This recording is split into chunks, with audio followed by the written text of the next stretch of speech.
رب کے دربار میں گئے، امت کے لیے گئے اور ناز و نیاز کی باتیں بھی ہوئی۔ اللہ کے رسول صلی اللہ علیہ وسلم نے وضو فرمایا، اب بتایا کہ وضو کا پانی زمین نے جذب پورا نہیں کیا تھا۔ ہم وضو کرتے ہیں، زمین میں پانی کتنی دیر تک لگتا، کتنی دیر تک رہتا ہے، پھر زمین چوس لیتی ہے، آدھا منٹ، 1 منٹ، زیادہ سے زیادہ 2 منٹ، 4 منٹ سے زیادہ نہیں اٹھتا، زمین جذب کر لیتی ہے، چوس لیتی ہے۔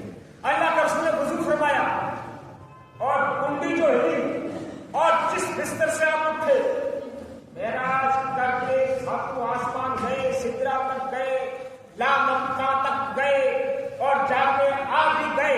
جب اللہ کے رسول واپس آئے تو پانی جو وضو کا کیا ہوا تو وہ پانی وہی پڑا، پورا زمین میں چوسا بھی نہیں رہا کیونکہ وقت کم لگا۔ اور جس دروازے کو کھول کے آپ اندر داخل ہوئے، باہر نکلے، وہ کنڈی ہل رہی تھی تو وہ کنڈی بھی ہلتی تھی، اتنے وقت میں جا کے آ گئے۔ اور جس بستر سے آپ اٹھے تھے، جب واپس آئے تو بستر کی گرمی محسوس ہو رہی تھی۔ کتنا ٹائم لگا؟ بہت جلدی وقت میں آپ جا کے آ گئے۔ اب سب کے دماغ سے بات، سب کی عقل سے بات، سائنسدانوں کی سمجھ سے بات، کسی کی سمجھ میں نہیں آ رہا۔ ساتوں آسمان گئے، ساتوں اور سدرا کو پار کیا، لا مکان تک گئے، اتنے وقت میں آ گئے، کسی کی سمجھ نہیں آئے گا۔ عقل حیران ہے۔ اور یہ اللہ کے رسول کے معجزوں میں سے ایک معجزہ ہے، اور معجزہ کہتے ہیں جس سے دیکھ کر کے ساری دنیا عاجز آ جائے، جس کو دیکھ کر کے ساری دنیا حیران ہو جائے، جس کو سمجھ میں آئے اس کو معجزہ کہتے ہیں۔ اب اللہ کے رسول صلی اللہ علیہ وسلم اس براق پر سوار ہوئے۔ اب براق کیا؟ ایک سواری ہے، جنت کی سواری ہے، جس کا بتایا کہ جسم ایک خچر کے جیسا جانور اور جس کا چہرہ انسانی چہرہ، باقی جسم خچر جیسا جانور جیسا، جس پر اللہ کے رسول کو سوار کیا۔ اب اس براق پہ سوار کیا، اللہ کے رسول سوار ہے، سواری روانہ ہو گئی۔ اب بولا اس سواری پہ، اور جس کی رکاب اس کے ہاتھ میں، جبریل امین کے ہاتھ میں، اب سارے فرشتے پیچھے بارات چلی معراج کی۔ اب اللہ کے رسول جا رہے ہیں سفر کا، مکہ سے ملک شام بیت المقدس کی طرف جا رہے ہیں۔ اب بیت المقدس تک جانا یہ بھی بڑا لمبا سفر ہے، اور میں مکہ سے بیت المقدس ملک شام کا راستہ کتنا؟ 1400 کلومیٹر، 1400 کلومیٹر کی دوری اور کتنے وقت میں طے کیا کہ پہلی نظر جہاں پڑتی تھی وہاں براق کا پہلا قدم پڑتا۔ اب نظریں کتنی لمبی تھی، جہاں نظر پڑی وہاں پہلا قدم، دوسری نظر پڑی دوسرا قدم، بھائی یک وقت آپ اللہ کے رسول فرما کر بیت المقدس تک پہنچ گئے۔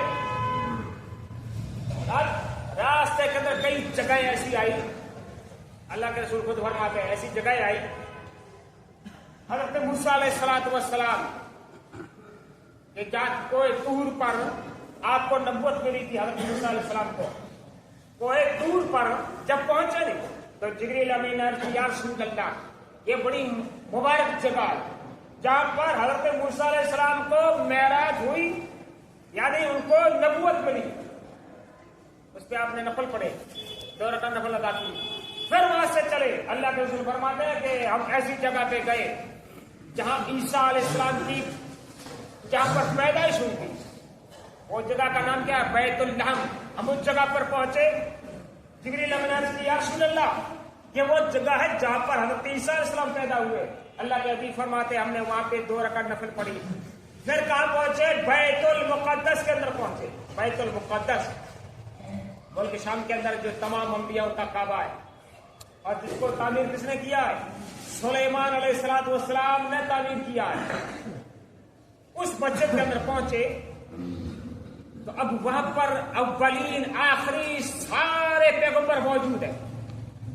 اب بتاؤ، سارے انبیاء پہلے چل بسے، سارے انبیاء اپنی اپنی مبارک قبروں کے اندر ہیں، اور اللہ کے رسول جب گئے مسجد کے اندر سارے انبیاء سبے باندھ کے بیٹھے، 1,24,000 سارے انبیاء انتظار میں۔ کس کا انتظار ہے؟ اللہ کے رسول کا انتظار ہے۔ اللہ کے رسول آ رہے ہیں، معراج کے لیے جا رہے ہیں۔ کس نے بتایا؟ اللہ کا حکم تھا رسول کو صرف معراج پہ آؤ، تمام انبیاء کو، نہ کوئی اعلان ہے، نہ کوئی پوسٹر ہے، اور نہ کوئی کاغذ ہے، نہ کوئی لیٹر ہے، نہ کوئی پتہ، سارے انبیاء آ گئے وہاں. اب بتاؤ، اللہ کے جو انبیاء ہوتے ہیں دنیا میں ہو چاہے قبروں کے اندر بھی ہو، رب جو چاہتا ہے ان سے کوئی چیز پوشیداری نہیں ہوتی ہے. رب کا جو حکم ہوتا ہے تو دنیا کے اندر جیسے پتا ہے قبروں کے اندر بھی پتا ہے. انبیاء پر یہ طاقت، سارے انبیاء اولین آخرین سارے مسجد اقصی کے اندر موجود ہے اور سب باندھ کے سب بیٹھے. معلوم ایسا ہو رہا ہے کہ کسی کے انتظار میں ہے، کوئی آنے والا ہے، کوئی بڑی ہستی آنے والی ہے جس کا انتظار ہے، آئے گا نماز پڑھائے گا. اب اللہ کے رسول جب گئے پر آئے، مسجد کے اندر آئے، اب حضور خود فرماتے ہیں جب ہم مسجد میں داخل ہوئے تو مسجد کے اندر جو داخل ہوئے سارے انبیاء نے ہمیں مبارکباد پیش کی. کیا مبارکباد پیش کی؟ کیا معراج پہ جا رہے ہیں، اب معراج کے دھولا بڑے رب سے ملاقات کے لیے جا رہے ہیں. اب رب سے ملاقات کرنے والے ہر موسیٰ خود اندر موجود ہے. ہمیشہ کوئی ٹور پر جاتے رب سے کلام کرتے اور رب سے ہم کلام بھی کرتے تھے اور رب پیغام سنا تھا. اب سارے انبیاء آدم سے لے کے عیسیٰ علیہ السلام سارے انبیاء